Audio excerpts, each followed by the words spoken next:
그리스도인과 세상 사람들과의 차이점을 말하라면 무엇이라고 말할 수 있겠습니까? 이 둘을 구분하는 기준이 무엇이라고 생각하십니까? 무엇으로 예수 믿는 사람과 그렇지 않은 사람들을 판단할 수 있겠습니까?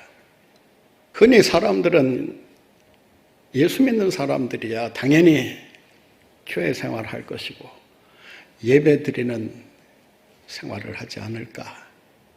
그것이 큰 차이라면 차이지 않겠나라고 말할 것입니다. 그런데 예수님께서 보시는 관점은 예배를 잘 드리느냐, 교회 생활을 잘하느냐가 아니라 일상생활 속에서 염려를 달고 사느냐 아니면 염려를 하지 않고 사느냐 그 차이라고 말씀하고 있습니다. 마태복음 6장을 보면 예수님께서 절반 가까운 그 분량을 할애가면서 염려에 대해서 집중적으로 말씀을 전하고 계시는 것을 보게 됩니다. 오늘 본문 말씀이 염려라는 예수님의 설교의 결론 부분이라고 할 수 있습니다. 염려하지 말라는 것입니다. 염려를 덜 해라, 조금 해라가 아니라 염려 자체를 아예 하지 말아라. 예수 믿는 사람에게는 염려라고 하는 말이 전혀 어울리지 않는다.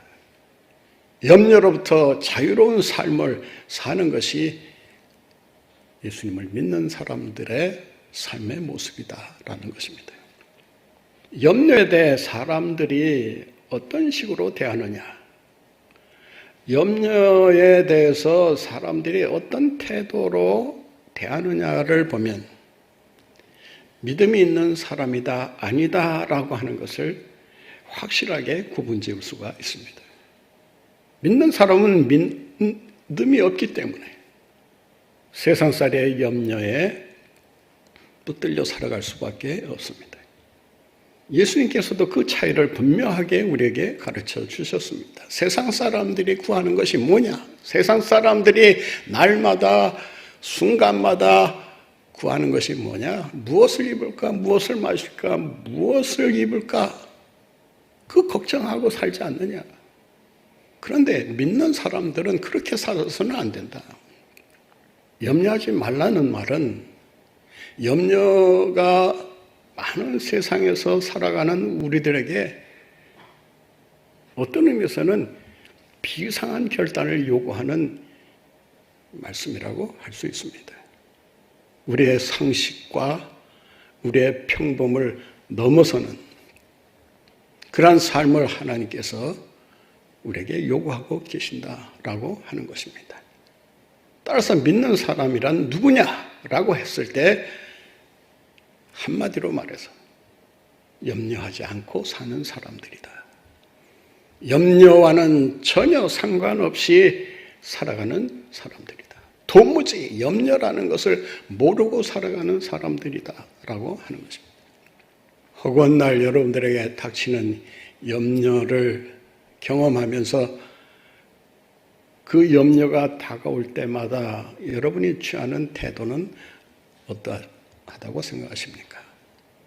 그 염려가 또 다른 염려를 낳고 그 염려가 또 다른 염려를 낳으면서 계속 그 염려를 키워가고 있습니까? 아니면 그 염려를 다 염려를 해결하실 수 있는 하나님께 맡기고 자유하는 삶을 살아가고 계시느냐?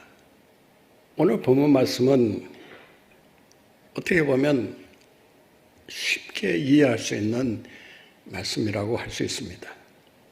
깊이 생각하고 자시고 할 것도 없이 염려하지 말라는 거구나 라고 단순히 생각하고 넘어갈 수 있습니다.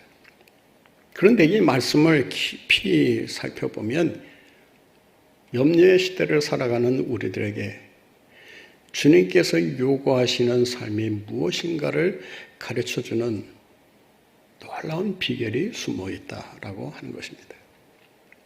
이 말씀을 잘못 이해하면 이 말씀의 원래의 뜻을 왜곡시킬 수가 있습니다. 이 말씀을 여러분들이 읽고 들을 때 조심해야 될 것이 있습니다. 염려하지 말라 그랬으니 낙천적으로 살라는 말씀이구나. 낙관적인 생각을 하고 항상 긍정적으로 살아가라고 하는 말씀이구나.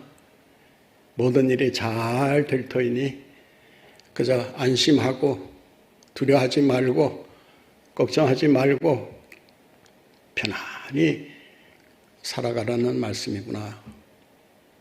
장래에 대한 계획을 세우지 않아도 되고 미래에 대한 설계를 하지 않아도 되고 또 미래가 염려가 되어서 저축하지 않아도 하나님께서 다 해결해 주신다고 하셨으니 그저 마음 놓고 편안히 살면 그만 아니냐라는 생각을 혹시 가질 수가 있을 것입니다.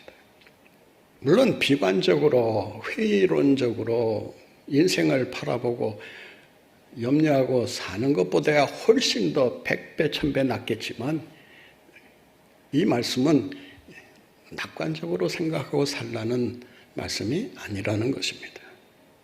가만히 있어도 모든 일이 다 술술 풀릴 것이다. 이런 식으로 거짓된 안심을 우리에게 불러일으키는 말씀이 아니라고 하는 것입니다. 또 하나는 이 말씀을 읽을 때 운명론이나 숙명론적으로 해석하는 것입니다. 이미 우리는 타고난 운명이라는 것이 있기 때문에 정해진 대로 살아갈 수밖에 없는 거 아니냐. 염려하지 말라 했지만 어디 그렇게 살아갈 수 있느냐.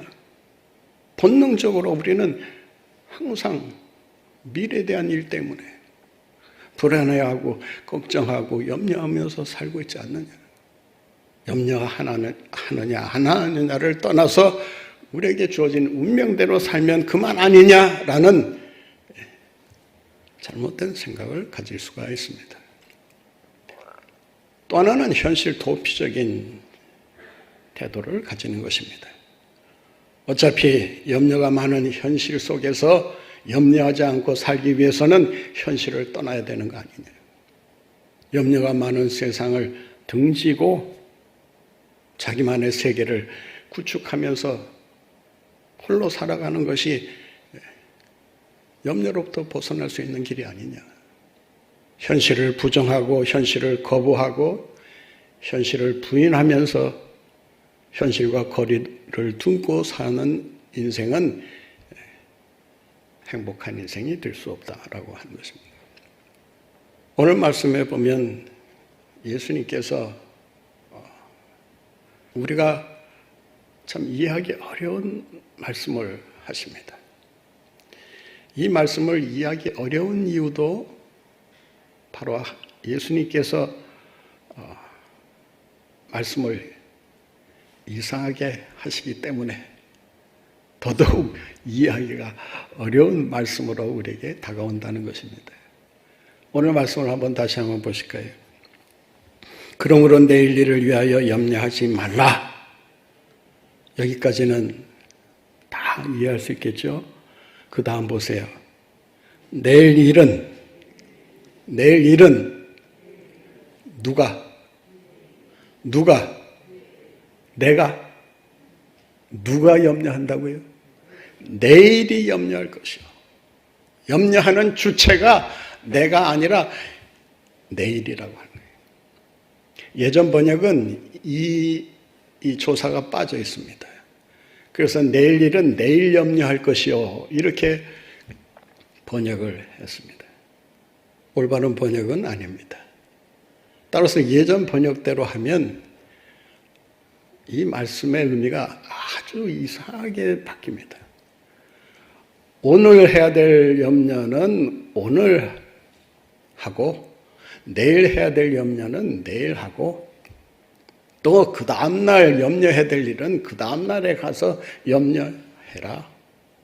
미리부터 내일 일어날 일을 걱정하고 지레 염려하면서 자기를 들볶고 살지 말아라. 여러분, 이 말씀은 염려를 내일로 미루라라고 한다든지 또 내일 가서 염려하라는 뜻이 아니다라는 것입니다. 오늘에 대한 염려에 대한 말씀은 본문에 기록되어 있지 않습니다. 내일 일은 내일이 걱정하도록 해라. 무슨 말인지 아십니까? 이해가 쉽게 오십니까? 이 말씀은 오늘의 염려를 오늘부터 당장 중단해라. 그리고 그 염려를 내일이 하도록 해라. 라고 하는 말씀입니다. 염려의 주체인 내일의 염려를 자기 스스로 하도록 만들어라. 그런 뜻입니다. 내일이 염려하도록 하라는 말씀이 무슨 말일까요? 염려를 보류했다가 내일 가면 그때 가서 하라. 그 말입니까? 여러분 이 말씀을 한번 자세히 보세요. 예수님의 말씀이 서로 충돌하고 있는 것을 봅니다. 처음 예수님께서 뭐라고 말씀하세요? 그러므로 내일 일을 위하여, 이 말은 내일에 관하여 그런 뜻입니다. 내일 일에 관하여는 염려하지 마라. 염려하지 말라라고 예수님께서 못을 박아놓고 그 다음에 하시는 말씀이 내일 일은 내일이 염려하도록 하라. 무슨 말이에요? 염려하지 말라 해놓고 내일이 되면 내일이 염려하도록 하라. 염려하라는 얘기 아니에요. 그렇잖아요. 그 문맥상으로만 보면 어떻게 예수님께서 하지 말라 해놓고 오늘이 되었든 내일이 되었든 염려해야 될 때가 오면 그때 가서 해라. 이런 말씀을 하시는 것일까? 내일의 일을 염려하도록 하라는 말씀은 그 내일이 결코 오지 않는 내일이 되도록 해라. 여러분 가만히 생각해 보세요. 내일은 하루가 지나면 뭐로 바뀝니까? 내일이 하루가 지나면 뭐로 바뀌어요? 오늘로 바뀌어요. 그 다음 내일이 하루가 바뀌면 또 뭐로 바뀌어요? 오늘로 바뀌는 거예요. 이 말씀은 다시 말해서 우리에게 무엇을 의미하느냐? 염려의 시제를 오늘에서 내일로 바꾸라는 것입니다. 오늘의 염려를 내일의 시제로 바꾸라는 말은 그 내일이라고 하는 것은 오늘이 되면 또 내일에 대한 염려로 바뀌기 때문에 염려할 내일이 계속 오늘이 되고 오늘이 되고 오늘이 되면서 결국 어떻게 되는 거예요? 염려할 내일이 사라지는 거예요. 얼마나 놀라운 일입니까? 염려할 내일이 사라지도록 해라. 엄청난 말씀입니다. 이 말씀은 거의 혁명에 가까운 말씀이라고도 할 수 있습니다. 복음이 가지고 있는 혁명적인 특징이 바로 오늘 본문 말씀에 잘 나타나 있습니다. 세상의 상식과 진리를 뛰어넘는 비상식적인, 어떻게 보면 비범한 삶을 예수님께서 우리에게 요구하고 계신다라고 하는 것입니다. 염려할 내일을 사라지게 만들어라. 어느 그 미용원에서 가게 앞에 간판을 내걸었다고 합니다. 내일은 공짜입니다. 그래서 사람들이 내일은 공짜라고 했으니 그러면 내일 가면 되겠구나 해서 그 다음날 사람들이 우르르 몰려들었다고 합니다. 그래서 공짜로 해줄 줄 알았는데 돈을 다 받는다는 거예요. 그래서 왜 그렇게 하느냐 그랬더니 그분 하시는 말씀이 간판을 자세히 보시라고. 내일은 공짜입니다 라고 했지 제가 언제 오늘이 공짜입니다 라고 했느냐. 말장난처럼 생각될지 모르지만 이 예화가 우리에게 들려주는 중요한 교훈이 있습니다. 내일은 우리가 어떻게 대하느냐에 따라서 올 수도 있고 오지 않을 수도 있다라고 하는 것입니다. 따라서 이 말씀은 전적으로 오늘부터 염려를 중단하고 주님을 의지하고 주님께 모든 것을 맡기고 살아라, 그런 뜻입니다. 우리 한번 따라해 보실까요? 염려의 시제를 오늘에서 내일로 바꾸며 살아갑시다. 바꾸시기 바랍니다. 아이고, 오늘 할 염려도 태산 같은데, 그 염려 하나하나 해결하기도 벅찬데, 그거를 미진한건으로 내일로 넘기라고 하니, 내일이 되면 또 오늘의 염려가 쌓여서 또 내일의 염려와 합쳐져서 더 큰 염려가 생길 거 아니에요. 주님은 오늘 우리에게 비상한 결단을 요구하십니다. 지금 당장 염려를 끝내라는 것입니다. 왜? 내일 일은 내 소관이 아니다. 내일의 주인은 내가 아니기 때문이다 라고 하는 것입니다. 내일은 내일이 스스로 내일의 일을 해나가는 것처럼 우리의 인생 또한 인생의 주인이 내가 아니라 내일을 주관하시는 하나님이시다라고 하는 것입니다.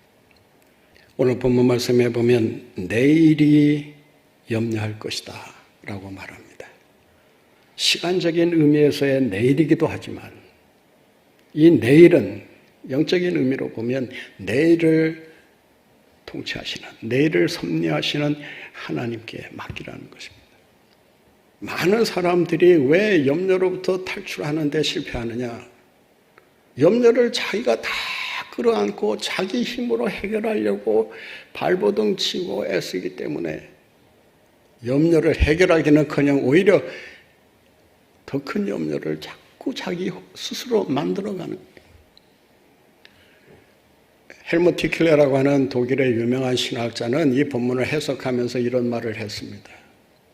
자기 자신이 염려를 책임질 수 있다고 생각하는 한 그 사람은 염려의 탈을 쓴 우상 숭배를 하고 있는데 불과하다. 우리의 염려는 다 누구에게 맡겨야 되느냐? 내일을 알고 계시는, 그리고 내일을 섭리해 가시는 하나님께 맡기라는 것입니다.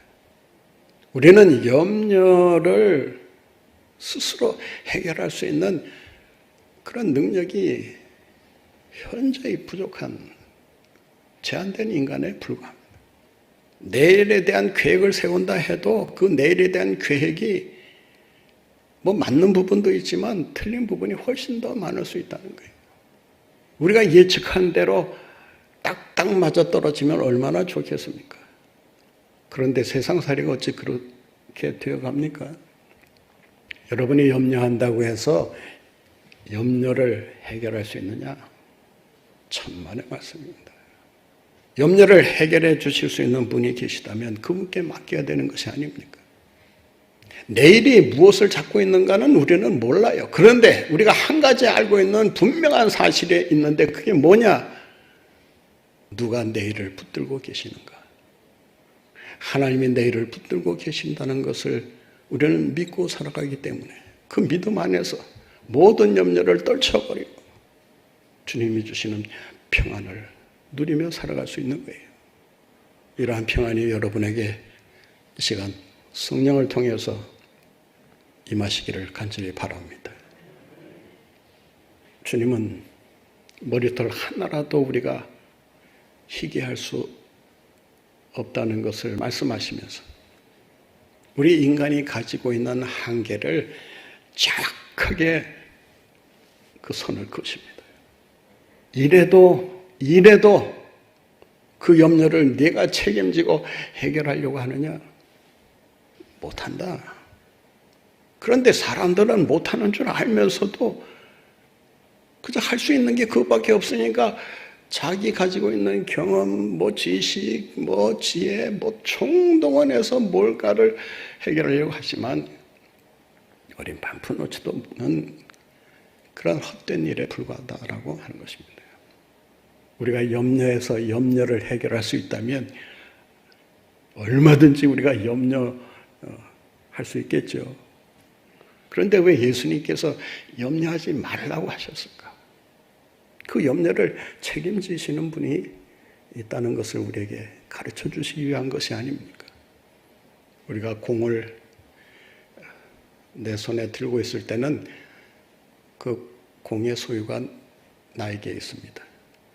그런데 그 공을 상대방에게 굴려버리면, 던져버리면 그 공의 소유는 내 손을 떠난 순간 다른 사람의 소유로 넘어가게 됩니다. 마찬가지로 하나님께 모든 것을 맡긴다고 하는 것은 내가 들고 있는 데서 하나님에게로 그 소유권을 넘긴다는 것입니다. 모든 염려를 넘겨버리면 그때부터는 염려로부터 해방될 수가 있습니다. 왜? 염려를 맡기는 순간부터 책임은 누가 지시는 거예요? 하나님이 지시는 거예요. 그래서 우리가 하나님을 아버지라 이렇게 부르는 거 아닙니까? 창조주 하나님을 나의 아버지로 믿고 섬기면서 그분이 행여나 내 염려를 아시기나 할까? 해결해 주시기나 할까? 그런 능력이 있으시기나 할까? 이런 식의 태도는 하나님을 오히려 모욕하는 그런 행위에 불과하다는 것을 알아야 합니다. 염려의 주인이 나라고 생각하는 한 우리는 항상 하나님의 영역을 침범하는 침략자가 될 수밖에 없다는 거예요. 염려를 해결하실 수 있는 분은 하나님이시기 때문에 그분의 영역을 넘어서지 마시기 바랍니다. 우리 주님께 모든 것을 맡기고 담대하게 나아갈 때 하나님께서 그 모든 염려를 해결해 주실 뿐만 아니라 우리의 인생길이 형통하도록 인도해 주실 줄로 믿습니다. 오늘 본문 말씀에 보면 예수님께서 내일이 염려하도록 해라 라고 말씀하시면서 또 이상한 말씀을 하나 하십니다. 본 말씀을 한번 다시 보세요. 한날의 괴로움은 그날로 족하니라. 염려하지 말라 해놓고 내일이 염려하도록 하라 이렇게 말씀하시고 또 하시는 말씀이 한날의 괴로움은 그날로 족하니라. 여러분 자세히 본문을 보세요. 염려하지 말라고 한 것은 분명해요. 그런데 괴로움을 제거해 주시겠다라는 말씀은 기록되어 있지 않습니다. 괴로움은 그날 겪는 것으로 족하다라고 예수님께서 괴로움을 인정하시는 말씀을 하십니다. 염려에 대해서 계속 말씀하시다가 괴로움에 대한 말씀은 또 왜 하시느냐? 염려는 하지 말라고 해놓고 염려는 내가 알아서 다 처리해 주시겠다고 해놓고 괴로움은 또 괴로움을 겪는 대로 놔두시겠다고 하는 이 말씀은 도대체 예수님께서 뭘 이 말씀을 통해서 우리에게 하려고 하시는가? 염려와 괴로움을 연결시켜보면 이런 뜻이 됩니다. 염려하지 않고 살기 위해서는 반드시 괴로움을 감수해야 한다. 오늘의 괴로움을 감수할 줄 모르면 내일에 대한 염려가 사라지지 않는다라는 것입니다. 보다 행복한 미래를 위해, 빛나는 미래를 위해 행복한 미래를 생각하면서 그 미래를 준비하는 사람이라면 나에게 주어지는 괴로움, 여기서 말하는 괴로움이란 정신적 고통을 말하는 것이 아니라 우리의 수고를 가리킵니다.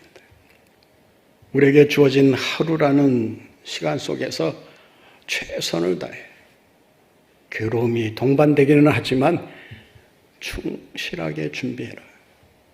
장래를 계획하고 설계하면서 그때를 기다리며 염려 없이 살아라. 그런 뜻입니다. 우리는 이 말씀을 읽으면서 예수님도 참 염려하지 말라고 했으면 괴로움마저 다 거두가시면 훨씬 더 좋을 텐데 왜 그렇게 하시느냐. 여러분, 빛나는 내일은 가만히 놀고 먹는 데서 오는 게 아닙니다. 우리가 괴로운 인생길이라고 하지 않습니까? 그 괴로운 인생길을 살면서 보다 빛나는 미래를 생각하고 살다면 오늘에게 주어지는 내가 감수해야 될 책임, 내가 완수해야 될 임무, 괴로움을 참고 견디면서 오늘을 후회 없이 살아야 된다라는 것을 말씀하고 있는 것입니다. 사랑하는 성도 여러분, 염려하지 않고 살려면 가만히 있는다고 되는 게 아닙니다. 하나님께 다 맡기고 그냥 하나님이 알아서 하겠지, 이런 식으로 사는 것이 아닙니다. 하나님께서 그 염려를 다 맡아 해결해 주실 것을 믿고 염려 없는 내일을 위해서 더욱 분투 노력하는 최선의 삶을 사는 그런 지혜로운 삶이 우리에게 있어야 한다라는 것입니다. 사랑하는 성도 여러분, 이 말씀이 좀 마음에 걸리십니까? 걸려도 할 수 없습니다. 오늘의 괴로움, 한날의 괴로움, 하루의 괴로움이거든요. 이 원문대로 하면은 각각의 날의 괴로움입니다. 각각의 날의 괴로움이 있기 때문에 오늘의 괴로움을 내일로 연결시키지 말아라, 그런 말입니다. 염려를 당장 끊어야 하지만 괴로움의 문제는 그 괴로움이 내일로 계속 이어지지 않도록 해라. 왜냐하면 내일은 내일의 희망이 있기 때문입니다. 하나님께서 내일은 또 내일 괴로움을 견딜 수 있는, 이길 수 있는, 승리할 수 있는 은혜와 능력을 주신다는 것을 기억하시고 순간순간 괴롭더라도 빛나는 미래를 바라보며 믿음으로 승리하는 삶을 살아가시는 여러분들 모두가 되시기를 바랍니다.